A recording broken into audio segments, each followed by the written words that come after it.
Assalamualaikum warahmatullahi wabarakatuh. Selamat datang di channel Wisnu Ardianto. Kita maju bersama. Yeah, yo!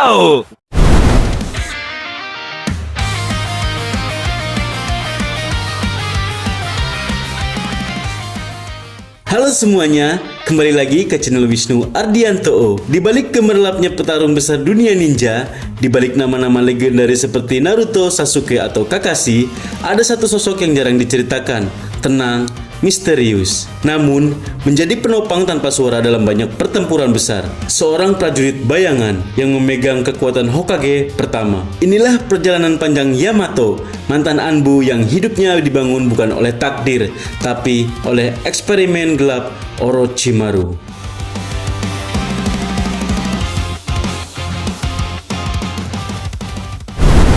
Sebelum ia dikenal sebagai Yamato, ia hanyalah seorang anak tak bernama. Di tahun-tahun paling gelap sejarah Konoha, Orochimaru melakukan eksperimen terlarang, menyelipkan DNA Hashirama ke tubuh anak-anak dengan harapan melahirkan makhluk baru, manusia yang mampu mengendalikan Mokuton. Semua anak itu mati kecuali satu. Anak itu hidup, bernafas, dan untuk pertama kalinya tubuh manusia selain Hashirama berhasil menerima Mokuton. Namun ia tak diselamatkan oleh takdir. Ia selamat karena Orochimaru pergi meninggalkan laboratoriumnya, bukan karena ibanya. Di sanalah seorang Anbu bernama Konoha Nin menemukan anak yang tersisa, tak punya nama, tak punya ingatan, tak punya keluarga, hanya kekuatan kayu yang tidur di dalam dirinya. Ia diberi nama kode Tenzo dan dilatih menjadi Anbu, mesin perang tanpa emosi. Masa kecil Tenzo bukanlah masa kecil. Di bawah Danzo, ia belajar tentang dunia yang keras, bahwa ninja tidak boleh punya hati, bahwa misi di atas segalanya, dan bahwa kegelapan adalah rumahnya.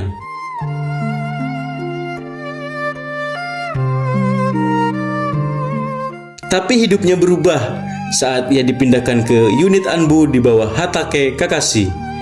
Untuk pertama kalinya, Tenzo melihat pemimpin yang tidak memakai ketakutan, tetapi kasih dan rasa tanggung jawab. Tenzo mulai menemukan sisi manusianya. Walaupun pelan, ia belajar tersenyum, bahkan sesekali bercanda. Sesuatu yang dahulu mustahil baginya. Namun masa itu tak lama, Kakashi keluar dari Anbu dan Tenzo kembali tenggelam dalam pekerjaan bayangan. Ia menjadi hantu Konoha, selalu hadir di balik layar, namun tidak pernah benar-benar terlihat.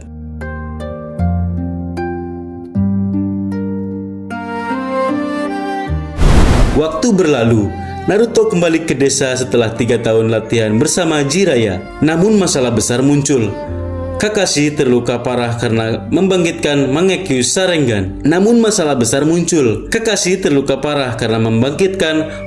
Sharingan. Tim 7 butuh pemimpin baru. Tsunade kemudian menunjuk Tenzo dan memberinya nama baru, Yamato. Bukan lagi Anbu bayangan, melainkan ninja Konoha yang tampil di depan publik. Namun tugas Yamato tidak sederhana. Ia bukan hanya pemimpin baru tim 7. Ia juga ditugaskan untuk mengawasi Naruto dan menahan cakra Kyuubi jika suatu saat Naruto kehilangan kendali. Untuk itu, kemampuan Mokuton Yamato menjadi kunci. Ia kini bukan sekedar ninja, melainkan penjaga gerbang kelam dalam diri Naruto.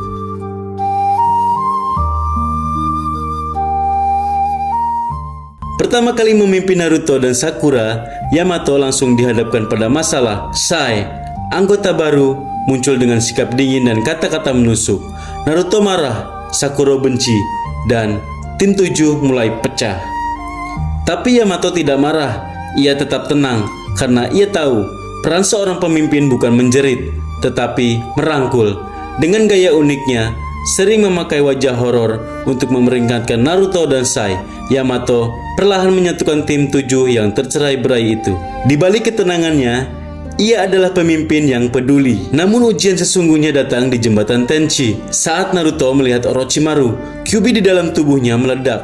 Amarah, kesedihan, rasa frustasi karena tak bisa membawa Sasuke pulang. Semuanya melebur menjadi bentuk paling berbahaya. Naruto ekor 4. Tubuh Naruto membakar dirinya sendiri. Cakra merah mendidih dan merusak apapun di sekitarnya. Sakura terluka, Orochimaru kagum, dan dunia tiba-tiba berubah menjadi neraka kecil. Di tengah kekacauan itu, Yamato melangkah maju. Dengan tangan gemetar namun tekad kuat, ia mengaktifkan Mokuton, Hokage Style Suppression Jutsu, mengikat monster itu melawan kekuatan yang bahkan Jiraiya pun gagal menahan. Dan dengan seluruh kekuatan yang dimilikinya, Yamato berhasil membawa Naruto kembali. Saat Naruto terbangun dan melihat Sakura terluka, hanya Yamato yang menguatkan hatinya dan berkata, kekuatan sejati seorang ninja bukan berasal dari jutsu, tetapi dari kemampuan menerima kelemahanmu sendiri. Itu adalah momen di mana Yamato menjadi lebih dari sekedar pemimpin. Ia menjadi tempat bersandar.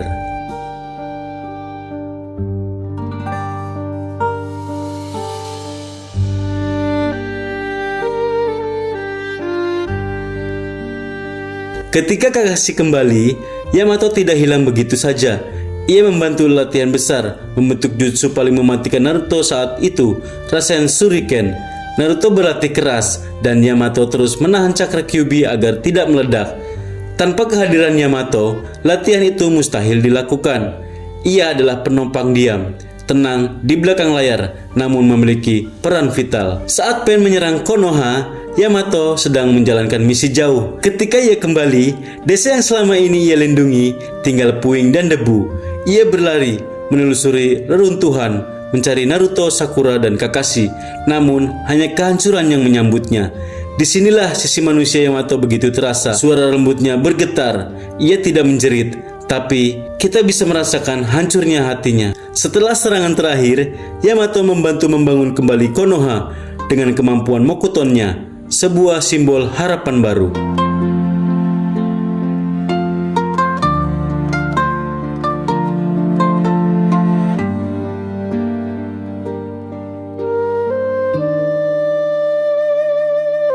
Perang dimulai. Yamato kembali ditugaskan mengawasi Naruto. Namun takdir pahit menantinya. Dalam sebuah misi, Yamato diculik oleh Kabuto. DNA Mokutonnya diekstraksi dan digunakan memperkuat White Zetsu Army. Pasukan musuh kini memiliki kekuatan kayu, dan itu semua berasal dari Yamato. Ia tidak ditampilkan sebagai pahlawan di garis depan perang. Ia tidak berada di panggung utama bersama Naruto dan Sasuke. Ia berada di ruang gelap, disalurkan sebagai energi bagi musuh. Ironis, pria yang menghabiskan hidupnya melindungi Konoha dipaksa memberi kekuatan kepada pihak yang ingin menghancurkan dunia. Namun ia tidak menyerah. Meski terikat, meski tak bisa bergerak, Yamato tetap mencoba melemahkan sistem Kabuto dari dalam. Dan di akhir perang, Yamato akhirnya dibebaskan. Walau tubuhnya lemah, ia masih hidup. Perang berakhir, dunia ninja berubah, tapi Yamato tidak pulang sebagai pahlawan. Tidak ada sorakan untuknya, tidak ada patung, tidak ada pujian. Ia kembali sebagai petugas penjaga. Tugas barunya mengawasi Orochimaru, pria yang dulu menciptakan dirinya menghancurkan masa kecilnya dan menyebabkan hidupnya dipenuhi bayang-bayang. Ironis, tapi inilah hidup Yamato. Ia memilih tetap menjadi pelindung bayangan meski tak ada yang melihatnya. Namun dari kejauhan, Kakashi, kini Hokage, selalu percaya padanya, dan itu sudah cukup baginya. Yamato bukanlah legenda besar. Ia bukan pemilik dojutsu indah, bukan anak ramalan, bukan pewaris klan hebat, tapi ia adalah sesuatu yang lebih langka. Pahlawan sunyi, ninja yang tidak membutuhkan panggung, tidak mengajar kemasyhuran, namun berdiri teguh ketika dunia membutuhkannya. Di balik segala yang terjadi, di balik cahaya Naruto, Yamato adalah bayangan yang memastikan dunia tidak kembali gelap. Dan hingga hari ini, ia tetap berdiri menjaga kedamaian, diam namun selalu siap. Yamato, prajurit kayu terakhir dan penjaga yang tidak pernah meminta balasan.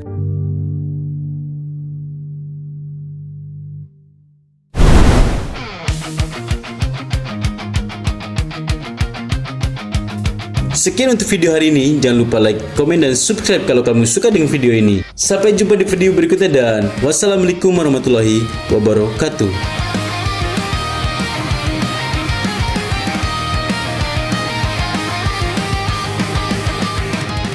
Yeah yo, ayo belajar, ayo jelajah setiap hari, tambah wawasan. Pengetahuan itu seru, tak terbatas waktu. Di channel Wisnu Ardian impianku. Kita maju bersama. Yeah, yo!